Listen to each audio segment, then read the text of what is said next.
Hi, I'm Fatimah. I'm a licensed esthetician and the owner of Pure Skin Solutions. Today I'm going to discuss aging and how your lifestyle and environmental factors can affect your aging, as well as some anti-aging solutions. I decided to discuss aging first just because aging is inevitable and a lot of my clients come to me with concerns.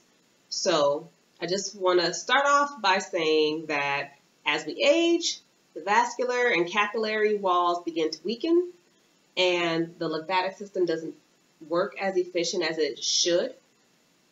And this affects your skin cells, this affects your collagen, and this affects your elasticity. So your collagen is what keeps your skin nice and plump. And your elasticity is what gives your skin a snapback, basically, to keep it from hanging off your bones or hanging off your body parts. So for women, this typically starts to happen in your mid-40s, the premenopausal stage. And it goes on through your 50s, which is the menopausal stage, and then it goes beyond that. So your skin is forever changing throughout your life as you know it. Now, the skin needs several things. It needs some elements like oxygen. It needs nourishment, meaning it needs to be hydrated. It needs protection to survive. So clothes, in a sense, or some kind of topical cream, lotion to protect it sometimes, when need be, not all the time. And it also needs to replace itself, like replenish itself. So your skin cell turnover rate needs to be efficient. Now, skin cells tend to turn over every 30 days, typically. And once you reach a certain age, like I was saying, how the hormones start to change around the 40s, let's say you're 45 years old. The rule of thumb is to add a day for every year. So if you're 45 years old, then it takes 45 days for your skin cells to turn over at the maximum. So, factors that influence aging and premature aging. You have two types of factors. You have intrinsic factors, which are your lifestyles, your lifestyle that you can actually change. You can help the situation. And then you have your extrinsic factors, which are environmental factors, which are just beyond they're beyond our control. So, one of the first intrinsic factors is smoking and tobacco use. Everybody knows smoking is bad. Your doctor tells you how bad it is. You see the picture of the lungs in the textbooks and on the internet about how it builds up tar. And you know it's bad. As far as skin is concerned, nicotine tends to cause the blood vessels and capillaries to weaken. It causes them to contract. And this also does this to the capillaries. The capillaries are what sends the blood to the tissue, the blood supply to your tissue, and it decreases circulation. So if you actually look at a smoker, you can see where there's not that much circulation because their skin tends to look kind of dull. So around their eyes, around their nose, around their mouth. If it starts to look dark in that area, then that's a result of the nicotine use because the circulation is decreasing. Now, secondly is prescription drugs or illegal drug use. I mean, I don't really need to go that far as to explain how illegal drugs affect your skin because most of these are just foreign objects that don't belong in your body anyway. So I don't think there's really much of a need for me to explain that. But, you know, if it's foreign to your body, it's pretty much going to have an effect on your skin. Everything you consume has an effect on your skin. But anyways, prescription drugs. Now, I do have some clients that are diabetic, and some of the medications that they take does affect their skin. It dries it out. So they have to be very cautious and very careful about their skincare regimen, making sure it's hydrated, making sure they put the proper serum on, making sure it's just maintained. My clients, I also have some clients with severe acne issues, and some of them are on acne medications, which a lot of them dry your skin out. So you don't want it too dry, because once the skin is too dry, it's very prone to having wrinkles, to developing fine lines. Think about a piece of fruit like a plum. Plums, once they're dried out, they turn into prunes. Prunes have all these wrinkles in them, just like grapes turning into raisins. They have these wrinkles. So the same would happen with your skin. Now,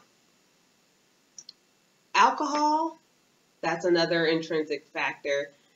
Alcohol consumption, excessive alcohol consumption. I'm not just talking about your 1 to 2 glasses of wine every other evening. I'm talking about hard liquor. I'm talking about partying just about every night in excessive amounts. So what the alcohol does, it actually does the opposite of what the tobacco use does, whereas instead of causing these blood vessels and capillaries to contract, it dilates them. So when it dilates them, the capillaries and the blood vessels, they typically expand. And sometimes they can even burst. So once that happens, you have this very unhealthy flushed look on your face. And when you have broken capillaries, the only thing that can pretty much help it is a laser treatment that I know of. You can decrease the look of these capillaries, but you have to keep your skin at a very calm state. But once the capillary is broken, usually I just see people get laser treatments for them because it's out of my scope to do anything. I mean, I can do the laser treatment if I'm supervised by a medical professional, but I'm not, so I won't. But that's what alcohol does on a, not necessarily a cellular level, but it does that to your blood vessels. And as you know, it dehydrates your skin. It makes it look dull and dry once it's all dehydrated. So this goes to my next intrinsic factor. Alcohol is made primarily of sugar. Sugar, sugar, sugar. Sugar is in so much stuff that we don't even realize how much it affects or processes through our body and causes issues. So excessive sugar consumption can, of course, cause a rise in our blood sugar levels within our body. But once it becomes continual, you are at risk of high blood pressure, you're at risk of diabetes, and on a cellular level, your skin cells are inflamed. So what can also happen is when it becomes this way, the sugar can actually attach itself to the collagen, and that causes it to become inflexible and very stiff. And then it can also cause it to sag. Now, about a year ago, I went to visit a spirits manufacturing plant. Spirits as in alcohol. And I remember seeing these huge vessels that just said fructose on them. And so I asked the worker, I said, what is this fructose? What are these big vessels? He goes, oh, That's for the alcohol. That's in all of our alcohol. And I'm thinking, well, no, because alcohol is supposed to be fermented. You know, it says it's made from potatoes. And they go, yes, it's made from potatoes, but it's a lot of fructose sugar in there. So not only is alcohol going to dehydrate you, it's also made of all this sugar. And what we do with this alcohol, we typically mix it with other sugars, such as orange juice, pineapple juice, cranberry juice, soda. We mix it with more sugar. So again, you need to be very, very mindful of your sugar intake.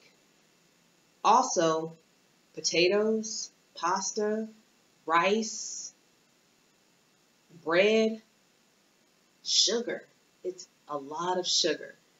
So what I usually advise for people who are social drinkers, you know, just try to have a glass of water in between.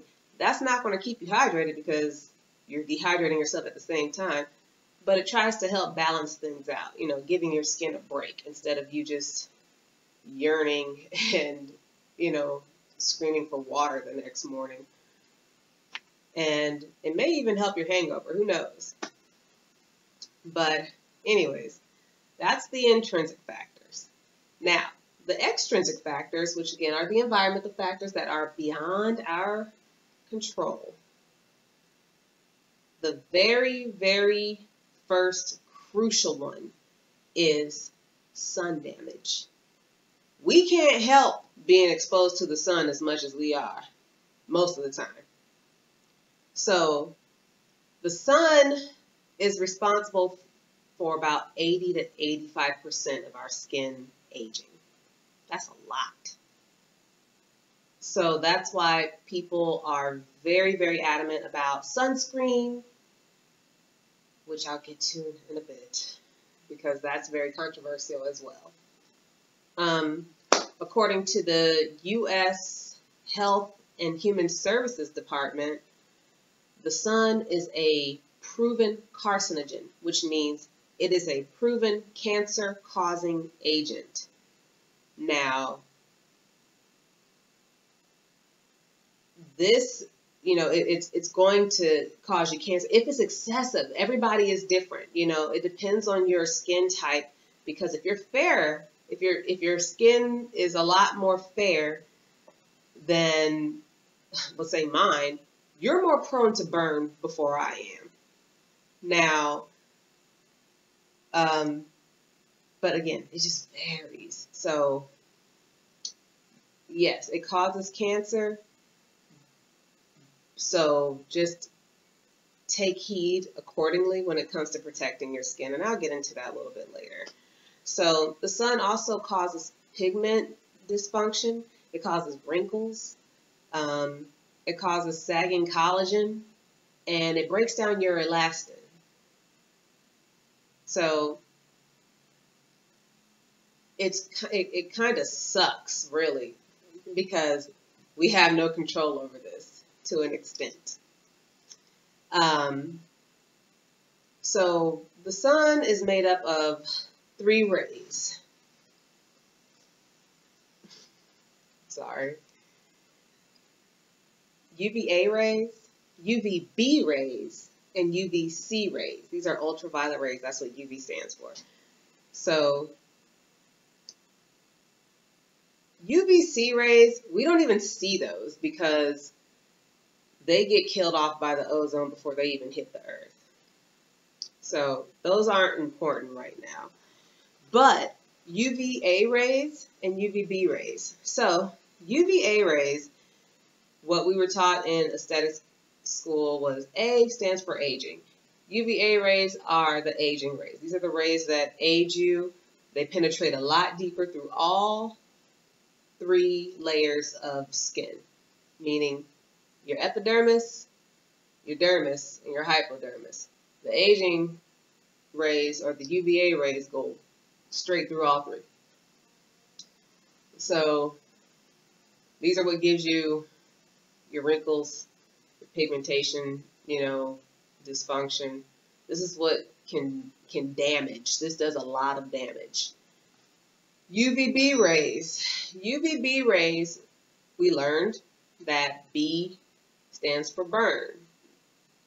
It doesn't mean that that's not technically what it means, but B, burn. We associate that with burn. Now, although these rays do not penetrate as deep, they burn the hell out of you, meaning they're hitting the surface. This is what causes your tanning. This is what causes sunburns. This is what can cause your hypopigmentation or hyperpigmentation. So UVB rays, even though they're not as harmful as UVA rays, they still kind of mess you up, you know? So it's either look old or burn and you can possibly die of cancer. That's what they do.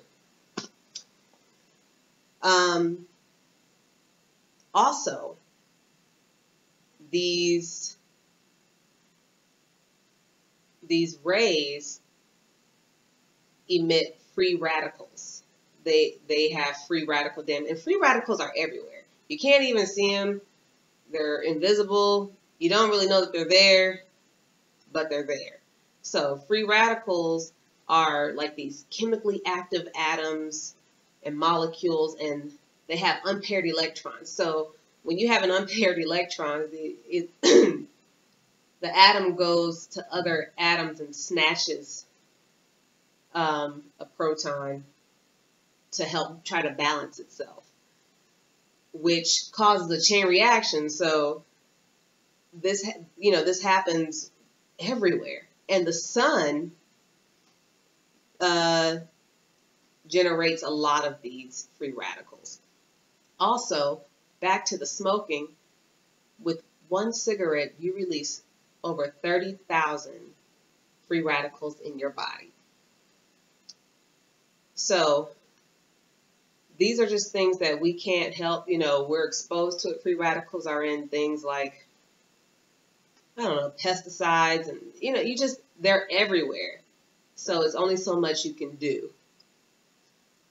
Now, since I've discussed, you know, these factors that cause it, let's talk about some solutions. Now, the first one would be to avoid excessive sun exposure. Some people love bathing in the sun. Fine. Let your skin look like leather if you're not trying to protect it. Now, when I talk about sunscreen, because a lot of people go, oh, I wear sunscreen, and then there's also the people who go, no, sunscreen actually causes cancer, and it's very controversial right now. So if you wear it, fine. Get you a broad spectrum sunscreen, because these UVA and UVB rays do not discriminate. It's not just one. The sun is casting both down at the same time. So just get you a broad spectrum SPF 30. You don't really need anything more than 30, because SPF 30 blocks about 93.3% of the sun rays, which is pretty good. You double that to SPF 60, 96.9. So just about a little bit over, what, 3% difference when the sunproof factor is double. That doesn't, you know, basically you're putting more chemicals on your body than you are protecting it. And you don't even know what that stuff is half the time.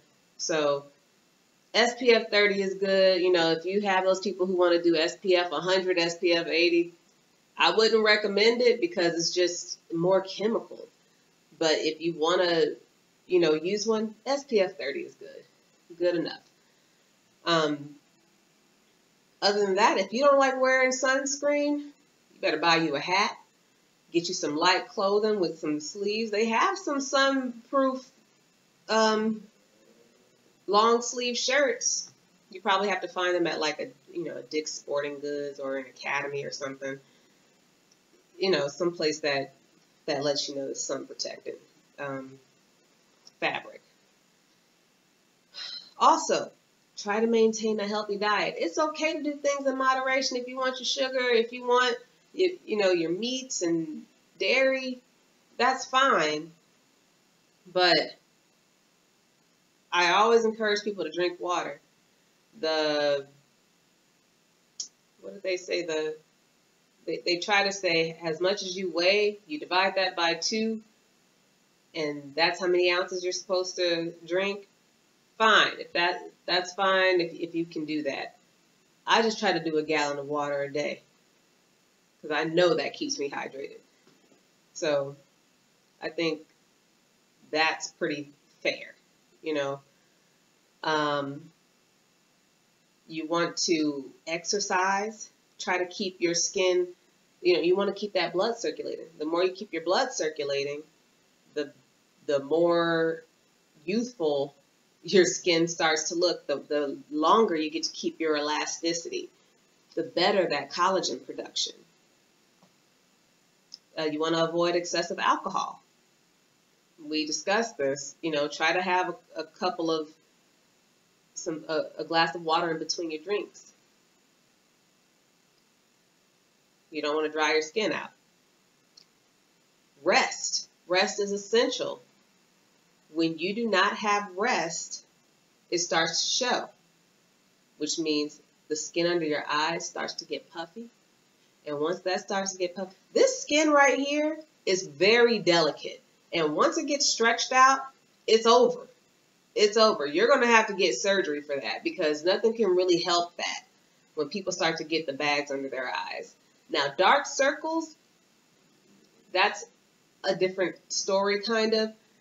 Dark circles, you may need to get your vitamin K checked just to make sure everything is working well, because usually there's a vitamin K deficiency when you are dark under the eyes. And some people will say, well, no, it's genetic, it's hereditary, it runs in my family. Maybe the lifestyle runs in the family. Have you thought about that? Maybe you cook just like your mom, who cooks just like her mom.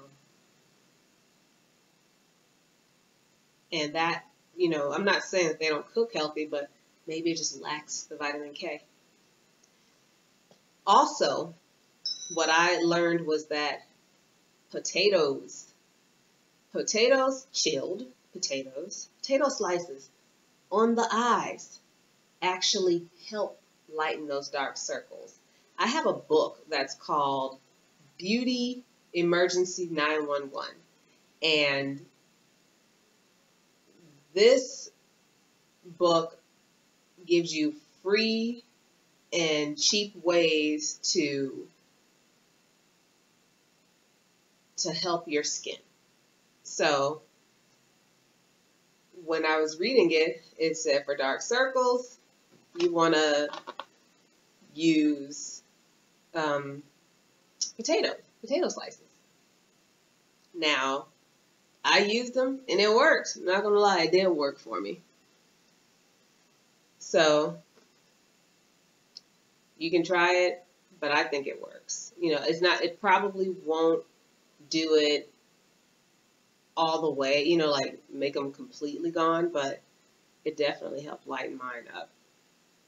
Now, next, proper home care. People always ask, what do I use at home for my skincare? What do I use?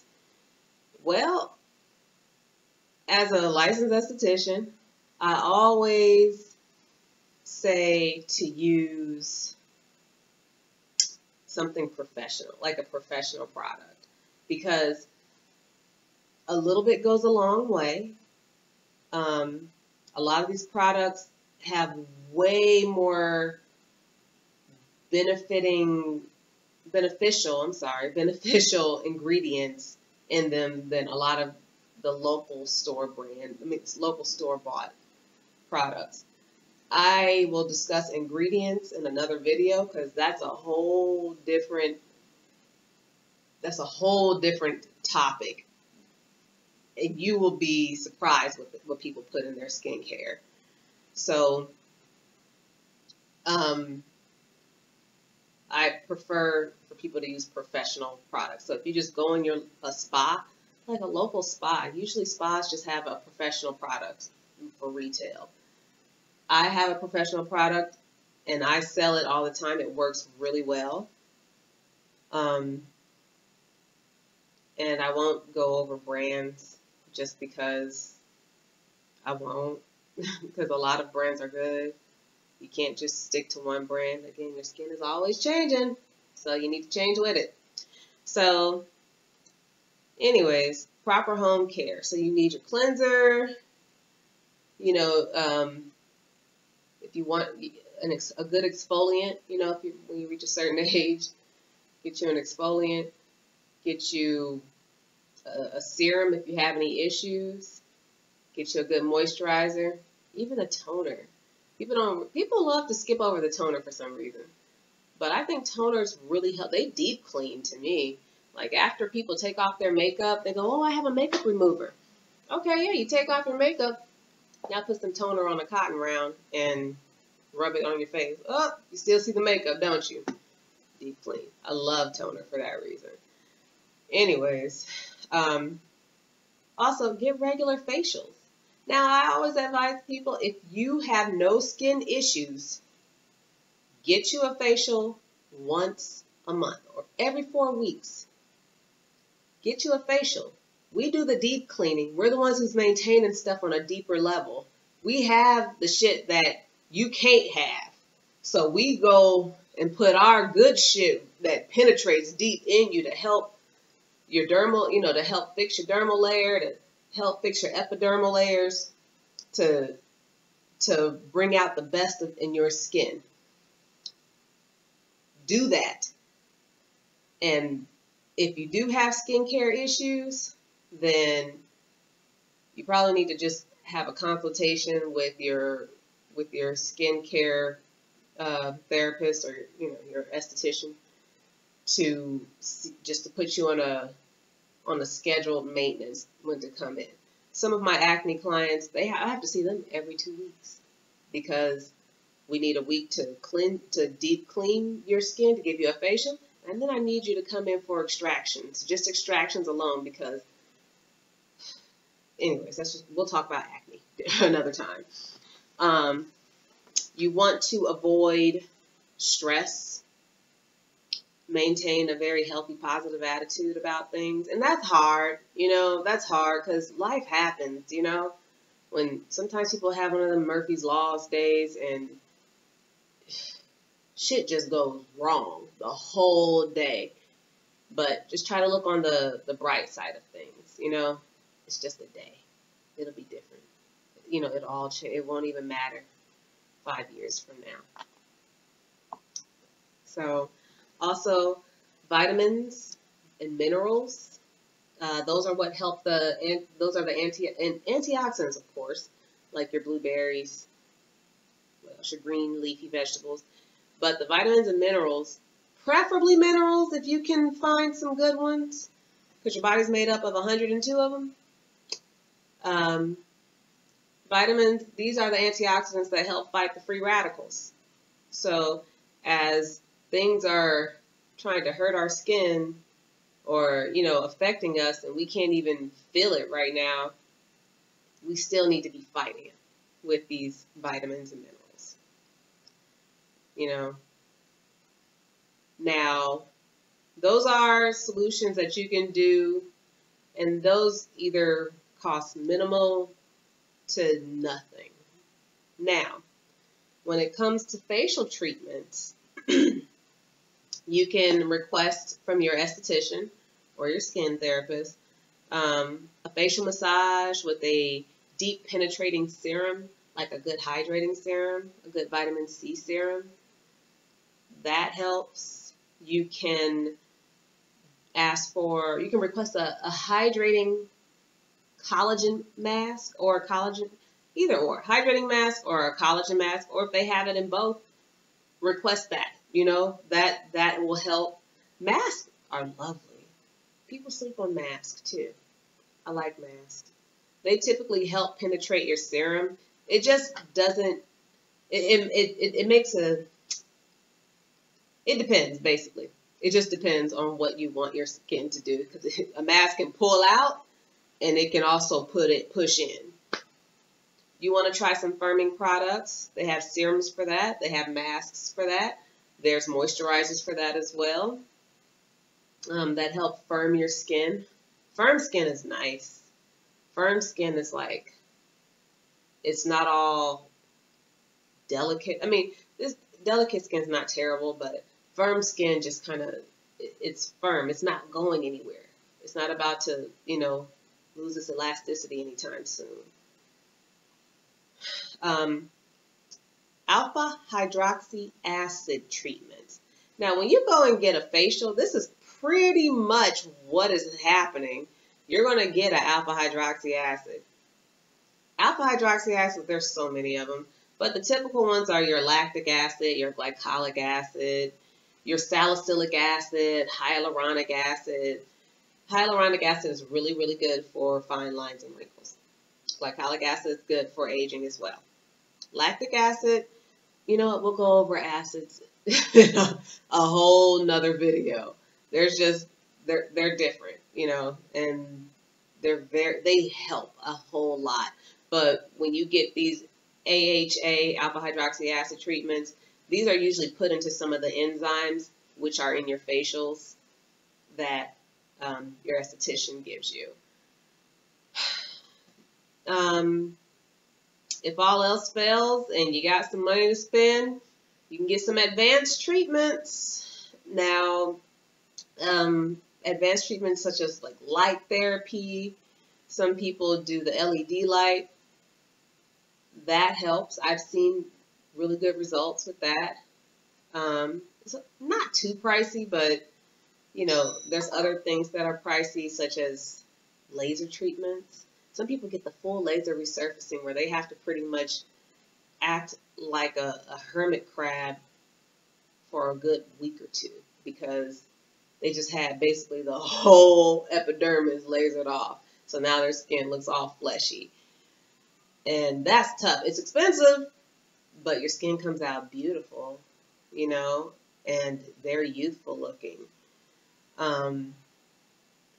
For my people who like to nip and tuck, nips, as I like to call you, Botox. Now, I've tried Botox one time just to see exactly how it was. Yeah. It is what it is, Botox is botulism toxins.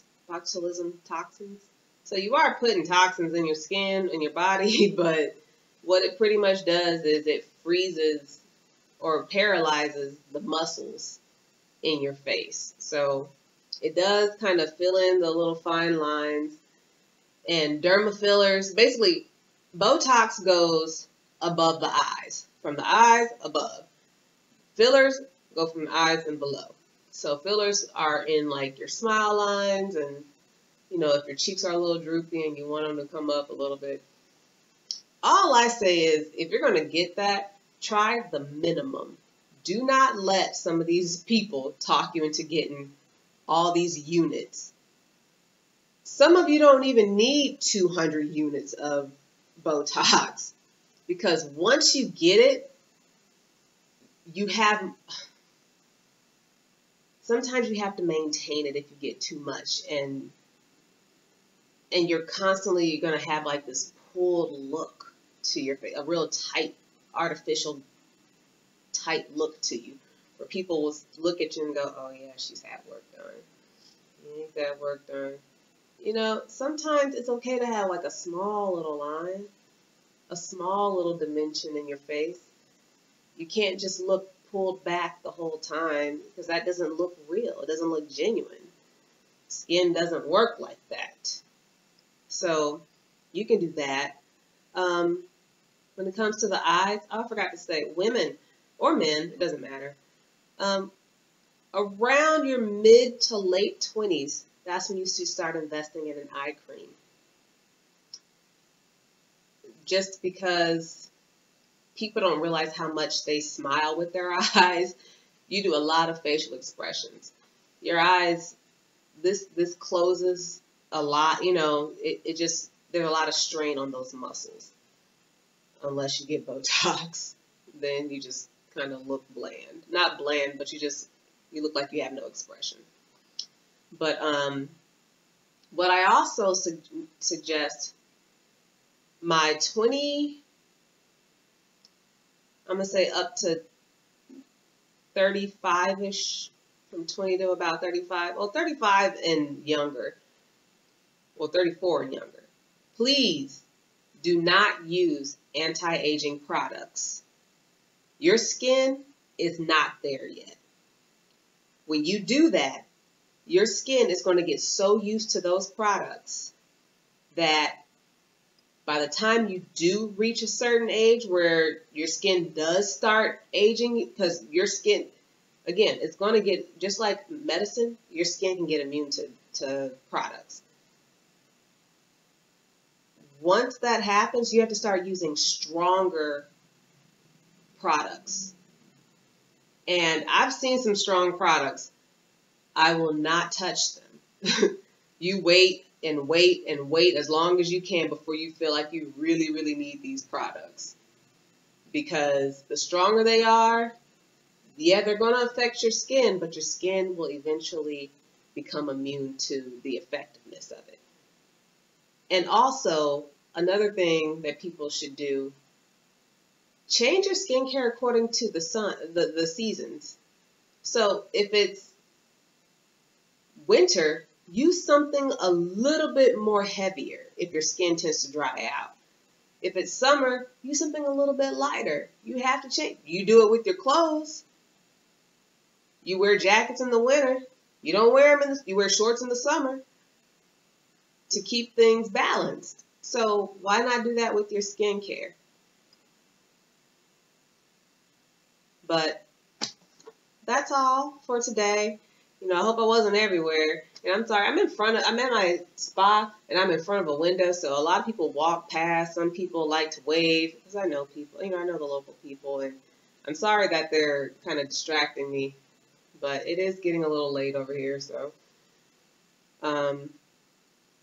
if you have any questions, or if I didn't answer anything that you wanted to know, then please put something in the comments section. I'll be happy to answer it. Yeah, I'll be happy to answer it. If I missed something, I hope I didn't miss anything. I was trying to go over a few things, but anti-aging is just there's a huge spectrum in aging, because, you know, things happen at certain age levels, and there's just so much out there that it's you can't talk about it all in this segment. I don't like to go on for hours when it comes to this kind of stuff, because I can go everywhere. So I just try to tell you some of the basics, some of the fundamentals. This is the stuff that I learned in esthetician school. We learned from the Milady Fundamentals of Aesthetics textbook. It's just the fundamentals. And a lot of people don't realize how incredible the fundamentals are. Like, well, how credible the fundamentals are. Not incredible. How credible they are, because as much as they have all this new and improved and the latest and the greatest skincare regimen to reduce this and do this to, you know, it does all this stuff to your skin, when in actuality, if you just follow the fundamentals, you should be fine. That's why a lot of men, I ask them all the time, like, what do you use on your face? Your skin looks so nice. Nothing. I just take showers. And they probably don't even stay out in the sun unless they do stuff like construction work, you know. But anyways, that's it. I hope I have answered a lot of your questions. I hope that I wasn't too boring. You know, I used to be a sailor back in my military days, and so you may hear some curse words come out. Hey, I'm not perfect. Now, my skin's not even perfect. I try to make it perfect. It's, you know, it took some time to get there. Anyways, it was nice chatting, well, talking, educating you all. And again, if you have any questions, put them in the comments section. Let me know what's on your mind. If I didn't hit something, and I will definitely address it. I will see you guys next month. Bye.